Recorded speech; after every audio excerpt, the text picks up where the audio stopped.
Titans and the Jets. I'll tell you which way this game's going to end here coming up this week, Kyle, right? Yeah, you guessed it. The Jets struggling on offense to do anything. And again, I preface this with it's not Justin Fields' fault in Chicago. It's not Zach Wilson's fault. It's the GM and the head coach doing a terrible job. I can't even say the head coach because he's more of a defensive guy, but the offensive coordinator. You should know that your offense is completely inept with no playmakers. You should line up in double tight end sets, max protection every play, hand the football, and just see what happens and say, you know what? In the offseason, we're going to spend money. We're going to get high draft picks. We're going to get some weapons in here because Zach Wilson playing out there right now, it's ridiculous. Now, he has played some pretty good defenses over this first couple weeks. The Titans defense, not as good as those first three defenses I believe that he's faced. But at the same time, the Jets absolutely stink. And if you're taking the Jets, I need at least 21.5 points, and I'm being serious. Yeah, no. And look, we talk about it all the time. Road teams over a touchdown, never a great idea. But this is the Jets. This is the Jets.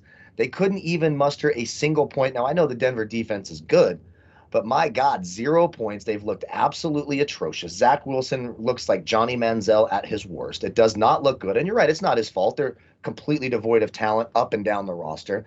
They bring in a defensive-minded coach who I love from the 49ers, Robert Saleh. But how does that help when you draft a quarterback number 2? He's not the quarterback whisperer. He's not going to make things any better here. The Titans should rack up the points. Derrick Henry is going to run up and down this team. There are some injuries at the wide receiver position for the Titans. A.J. Brown obviously left that game, so some concern there. But you got Julio Jones, you've got Tannehill, you got Derrick Henry. Tennessee should roll here. I don't give a damn what the number is. You're right.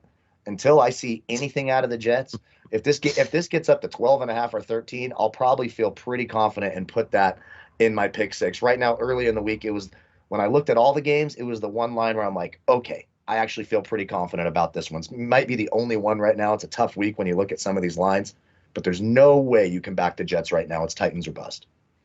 Yeah, you got to be careful in these games, too, because when we talk about them, most of the time, A.J. Brown's probably going to miss the game, which is a capable wide receiver. But the blueprint's out there to beat the Jets. Don't do anything, conducive to losing if you're for your own offensive team. Go out there and just play vanilla for the first 2 quarters. The Jets will give you the football repeatedly. You can get up double digits and just salt the clock away. That's the only reason why I get leery in these games. Not from a spread perspective, but like a team total going against them. The Jets defense isn't very good, but when you know you're playing an offense that stinks, the mindset is different. Like when you go into Kansas City with the Chargers, you know what the Chargers are doing? 4th down, don't give a damn. We ain't punting. We know we have to score touchdowns. Now, when you play the Jets, you're like, hey, 4th and 1 from midfield, put this team back inside the 5-yard line. Let's do some damage.